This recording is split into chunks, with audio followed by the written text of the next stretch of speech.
This is Python Poker, and today we're going to give our update video on how things have gone over the last, I think it's been about 3 weeks, maybe a little over 3 weeks since the last video post. Since that time period, we're going to give an update on what happened, mainly in regard to the high-level bankroll that we have and our little recap of the previous 3 weeks or so and some things that we worked on and our next steps and our goals. So let's just start at the beginning. So the last video that we started the shot take of the 20 NL effective game on WPT Gold. And again, the reason why I say the 20 NL effective game, because it's a 5 cent, 10 cent, 20 cent straddle with a 5 cent ante. So most likely the players buy in about 200 bigs. I'm still experimenting between 15 NL is kind of what I think about it as when I buy in for 150 bigs, but I'm buying in about 150 bigs for now, but probably going to gravitate to the $20 buy-ins or the 200 big buy-ins moving forward. But anyway, so when we started that 20 NL effective shot take, our bankroll reached a peak high of like $1,140-ish during that shot take. But unfortunately, that was about a 10,000 hand sample. So it's a small hand sample. Typically, when I look at hand samples, I want to be about 40,000 hands just to get a nice aggregate view. That kind of reduces some variance, but you can still run bad or run hot. Variance can be good or bad in most situations, but it's called variance after all. But anyway, so about 40,000 hands is a decent sample in my opinion there, just to track high-level results. High-level results, I mean, like, you can kind of gauge how you're feeling or you're playing compared to the pool, if they're running you over, if you're making some bad decisions. So I only had 10,000 hands at the time of that update video, but we were doing okay. We had about 1,140. But after that video, I posted that video, I played some more 4 tables of the 20 NL effective game, and we got hit a little bit. By hit, I mean we got hit in 2 fronts. Here I'm just gonna open here with the pocket 2s. I'm just gonna open 4x above the straddle and see what happens here. But sometimes it'll take it down. Didn't hit R2. So in this situation, I'm going to lean towards range betting by default. This person did do a snap call here, so they have some connection to the board. So most likely they can have 10x, 8x, any 4x's, and some straightening cards as well. So most likely they had a piece of that. So when they bet half pot here, basically the only thing I'm kind of beating here is like ace highs that we're gonna bluff.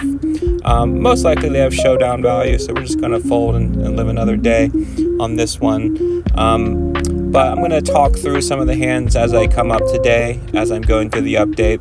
But the main purpose of this video is to give an update of the last 3 weeks plus or so. So like I said, we kind of got hit in 2 factors. One, we had some negative variance. By negative variance, I mean we are getting it in, all in EV wise up. For example, aces versus kings, that kind of thing. and of course they hit their one outers. That kind of thing happens. No worries. Or if we get it in like two pair, you know the deal. Ace king, you get a nice two pair ace king. You have top pair, and someone's pulling or drawing along, and they eventually hit like a 6, they have the ace or whatever, and they hit a 6 on you on the river, and they get two pair, those kind of things. But it is what it is. Whenever I get it in with some good value, this person just opened jams. I'm just going to fold this one. Just look at their stats, 46 and 30. Nothing we can do is fold this one here.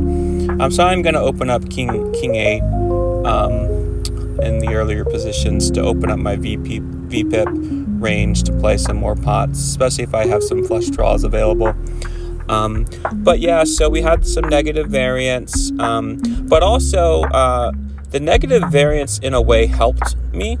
And the reason why I say it helped me is because all the other pots mattered more. In a sense. So, for example, all the smaller to medium pots, I really got to see some more leaks in my game, or also the leaks that I currently had were spotlighted more, given that the negative variance of the bankroll is going down, and also you're shedding, or I'm shedding my bankroll too with some more leaks and not playing my best game possible. So we're going to call here to set mine pocket twos. Pocket twos, according to Salo Costa, which I've been watching a lot of his videos, are one of the best sets to set mine, because your middle sets, for the most part, he says maybe might have some connection to some straightening boards. This person is I'm just going to fold the twos, watch a 2 comes up. Yep, it's okay, it happens. But that's a larger size raise over the top. But unfortunately, we have to just play the decision one step at a time. I thought that might have been a little bit too much to set mine on that price over the top in the long run, but sometimes your sets do hit. So this person limp calls. I'm just going to raise over the top with the 5-6. I want to open up my PFR range and especially attack people that are limping, for the most part. Also, I'm trying to get some more pots in and experiment a little bit more in that regard. So we'll see if we can... Okay, so we do have a gut shot here. I'm going to bet my gut shot here, and I'm going to bet small here. I'm just going to kind of like range bet small, and we took that one down, which is great. But so with the negative variance, we got to see a little bit more of our leaks, So, and what happened was the bankroll through that period did go down to about $722 as a low from the high of $1140. So that was not good. That was about a 36% bankroll drop, which was really frustrating. Our bankroll, of course, we had a nice bankroll management system, so it did absorb that impact, and we didn't go busto, but we had the opportunity to kind of refocus and try to iterate our system and watch some more poker content, more training videos. I did have another coaching session with the coach I'm working with, and his name is Dave. So he kind of reviewed my gameplay. I wasn't really being put in tough spots per se. It's more about me trying to play A-game stretches and knowing what I'm supposed to do and just executing. And also he helped me with some bet size on the flop, just so I won't get run over by some regs for certain flops. I've been auto range betting certain boards, and on certain boards he suggested that I update that to more of a polarized betting strategy. So I've been incorporating that, which has been good in the short term. So so we were down to about 722, and when I got to that point, I really wanted to simplify my game, and at one point so this channel here, I really love to follow the principles and heuristics of Warren Buffett and Charlie Munger, because there were some really just life principles, and they work great for poker. But one of the things is money flows from the impatient to the patient. So just take a step back, take a breath, let the other players splash around a little bit. You just focus on your game. One of Warren Buffett's quotes is, instead of jumping over these high hurdles, he likes to walk over 1-inch hurdles when he invests in the stock market. When he makes certain decisions, he wants to make these easy decisions that compound into either clarity growth or bankroll growth. In a sense, is kind of how I relate to it. So I kind of use that mindset. Another mindset is to understand my circle of competence and stay in the circle. And if I'm in a boundary of my circle of competence, just for the time being, just stay in what you know and what you studied. And what I mean by what I studied and what I know is some of the boot camp skills.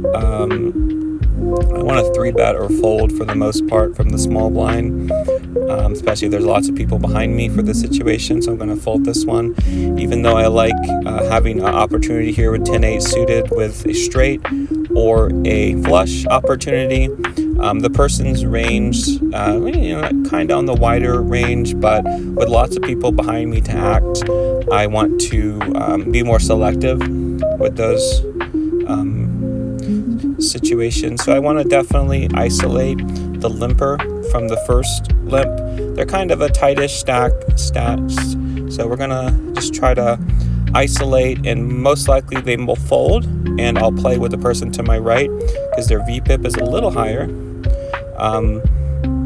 Got a cold call here from the straddle, which is fine. They already have 2 bigs in the pot. We'll see how this one plays out. So that board favors the blinds range a little bit more. So if it was a paired board with a higher card, I might range bet more often. But for this one, we're just gonna check it down. We got the ace on the turn. So at this point, this person bet about a 3rd pot bet. They could be betting a flush draw. They could have an ace as well. We don't have the worst ace in the world, but we're going to definitely call.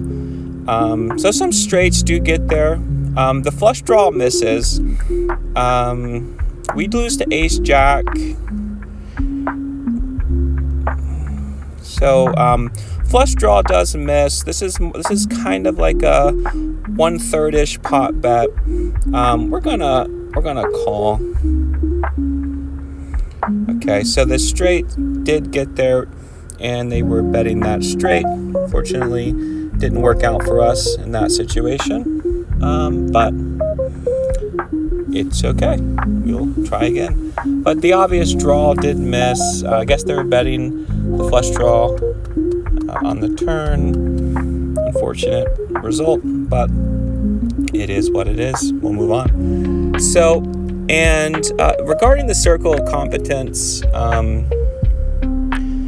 just really focusing on what I can do well. And I, as you know from watching the previous videos, I do have these error logs that I update regularly, and some of the errors, I was having a huge chunk of errors in that situation, in that period. Some high errors, larger frequency of errors. So when I went down to the 722, I really just kind of focused on some of those high-level heuristics that I just mentioned there, and trying to increase the duration of a game play in my system and execute properly. So since I made that adjustment, 722, we have a flush here, so we'll focus on this at the moment. So I'm gonna just bet small. A king of spades will call. Some smaller flush draws might call.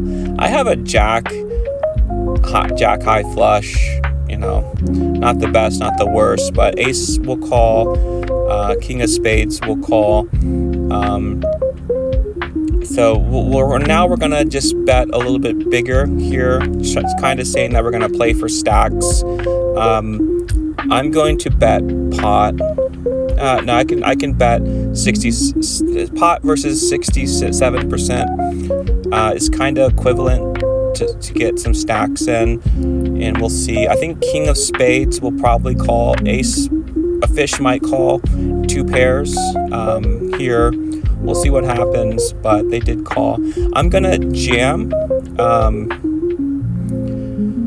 even though the SPR isn't very good, because it's 70 BBs behind. I have 89 BBs, but I think jamming is the best play here. Ace jack, they could have 2 pairs.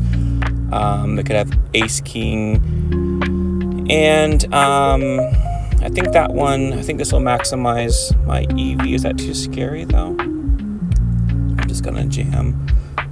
This maybe has a better flush. Okay, cool. So he did have a straight. So that's kind of what we were targeting on that jam. 2 pairs, aces, straights were available, and that one worked out for us. But so with the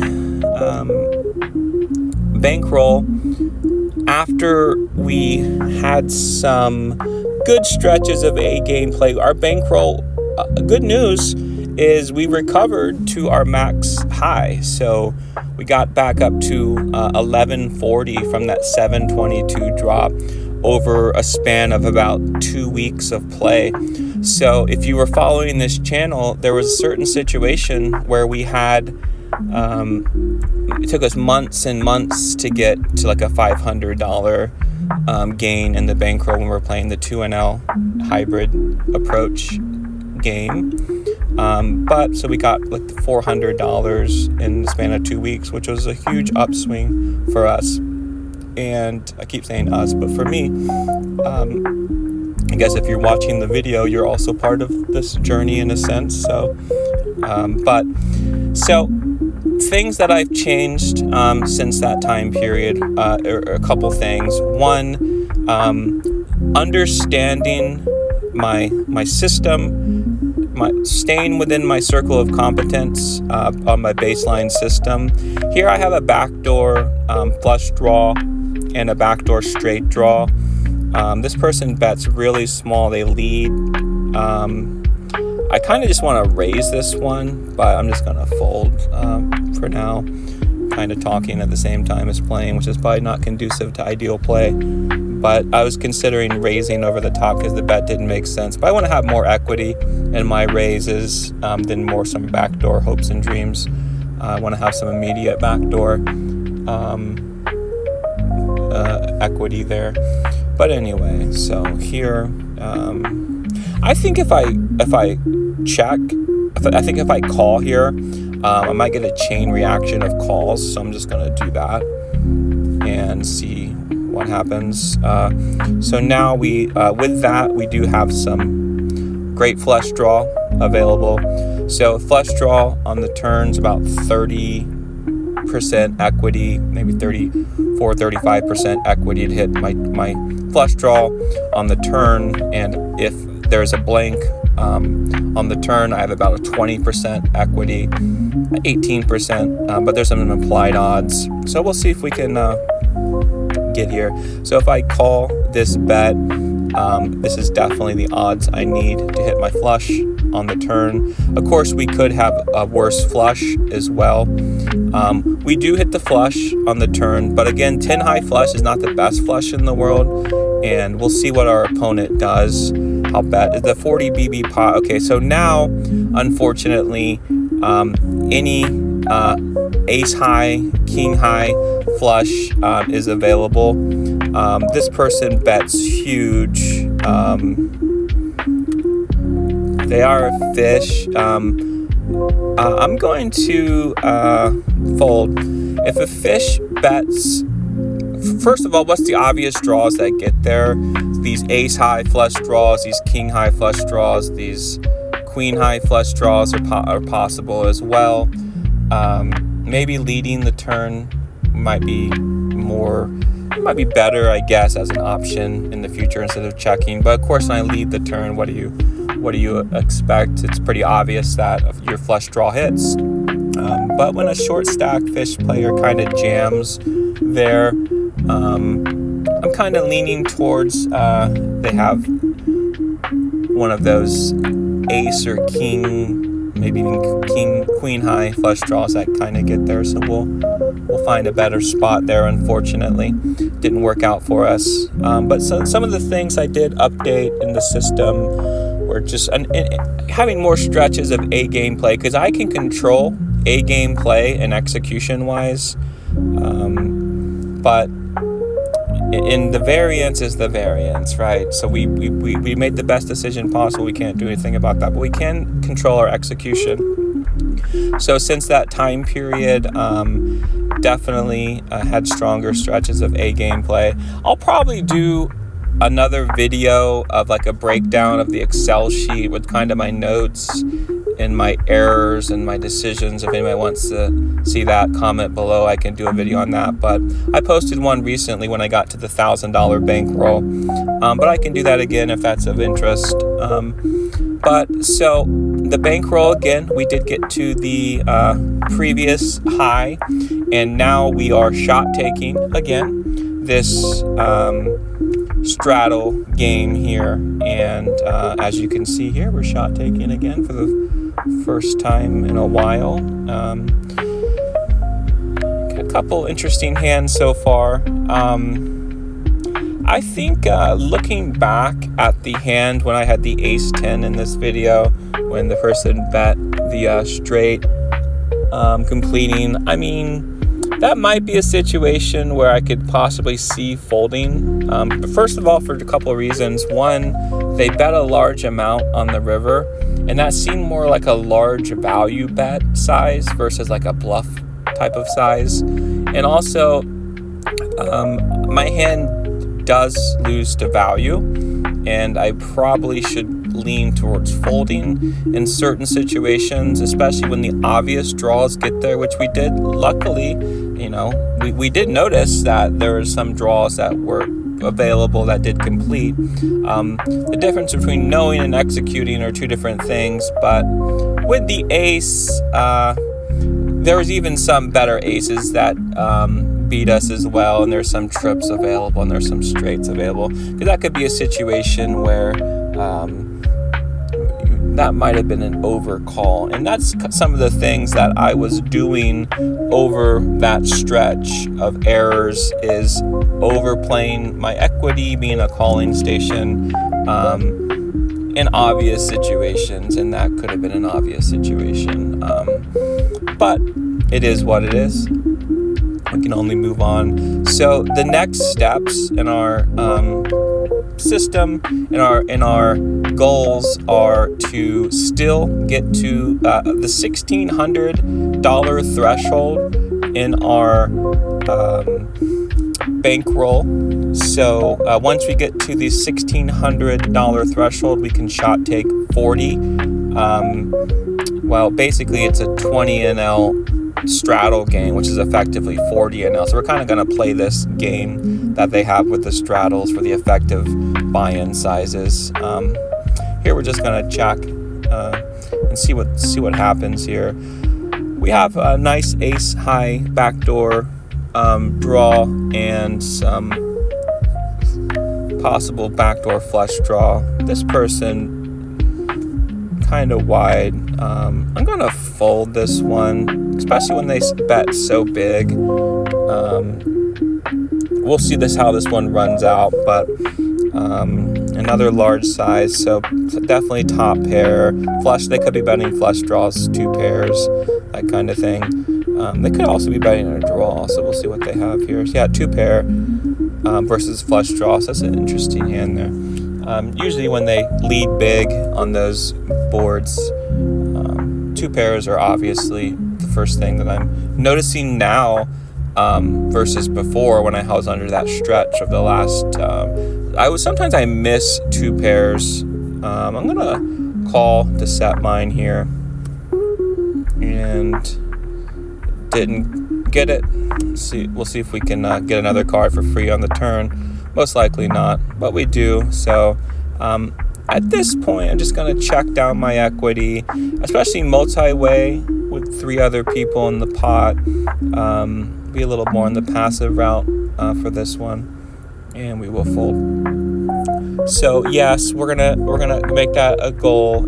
So I'm going to continue doing the shot take now since my bankroll is back, and I feel like my game is more evolved in a way. It's only been 3 weeks, but whatever, I don't even know the exact 3 weeks, maybe 4 weeks, whatever. But let me check this person's stats. They're fish. They are tight, so we'll get rid of this one here. But the volume was good over that sample. It's about 33,000 hands. So we're still in that midst of the 40,000 hand threshold that we like to have for a sample size. So got about 7,000 more hands to go in that sample threshold, but we're going to open since the fish is in the short stack is in the straddle. We have this is a very loose open, but I want to play more pots versus fish, and I have an opportunity to hit a straight as well, or take down the pot is another option. So I'm going to open that and play more against fish. And for the most part, it's always a good idea. And I say fish because it's a short stack. I can't assume they could be a great short stack crusher, but I'm just going to assume that they're more on the fish side since they're more short stack versus this deep stack game. But we'll see how that goes with the bankroll. I'm gonna probably still only mix in when I do my 4 tables. I'm probably still gonna do maybe 3 tables of the 10 NL ante game, which I've been buying in for $15. So it's more like a 15 NL type deep stack structure, and only add in 1 of the straddle, 20 NL effective straddle game, versus going straight back into 4 tables. Just until I get more confident with my execution and I'm more playing my A game stretches. Since that 722 bankroll dip, I had a large swing of A game play, and I think that was a correlation. Of course, there could have been some positive variance as well, but the correlation just helped me my mental game as well recover from that period, and also I think my decisions were better as well.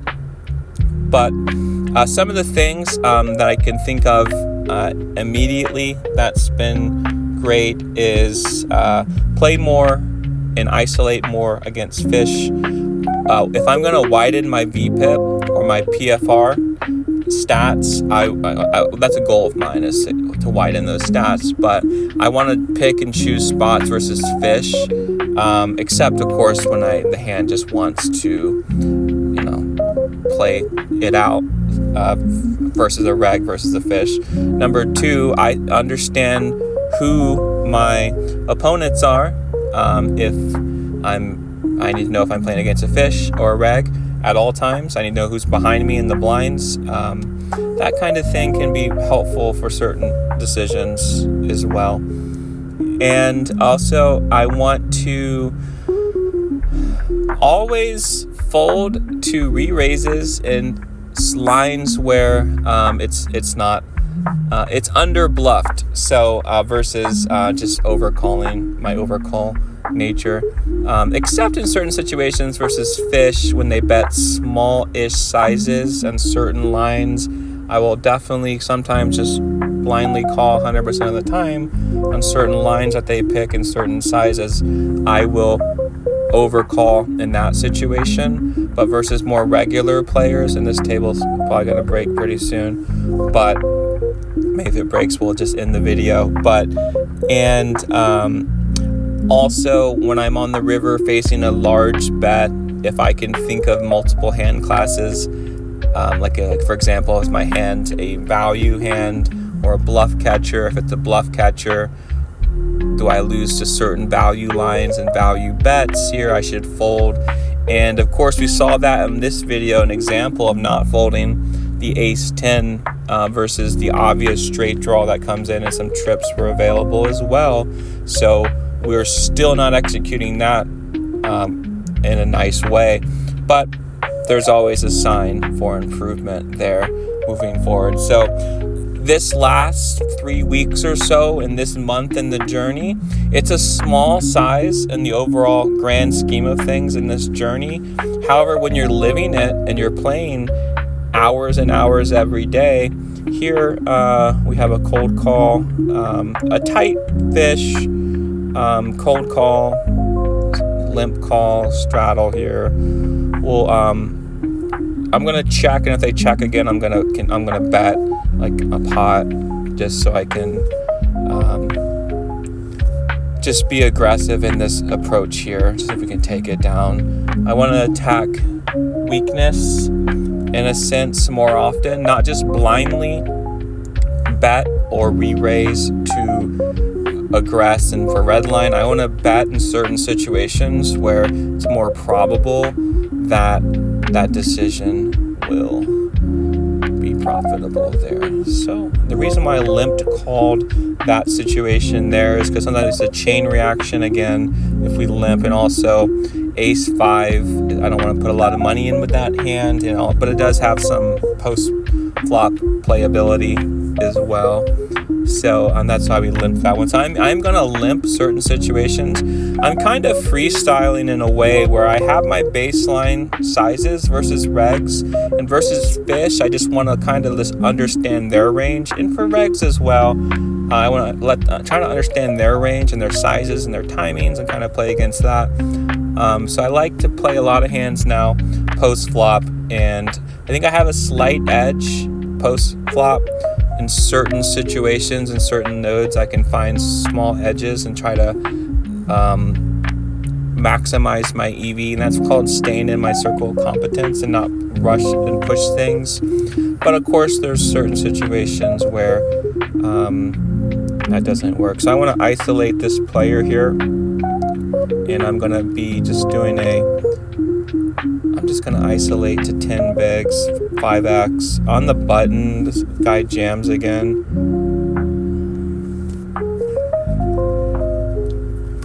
If I wanted to isolate the player, I can't call. I'm not going to play within my circle of competence here. I'm just going to be focused, play the long game, and move on from there, fortunately.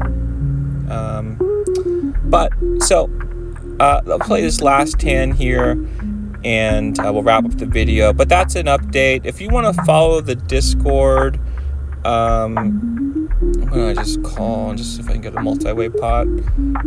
So now they just like min raise this one, but they don't have aces. They don't have an ace. They're just min raising. They have anything. Let's look at their range. I'm just basically playing against this player to my left and seeing what happens here. Flush draw is great, especially against these aggressive players.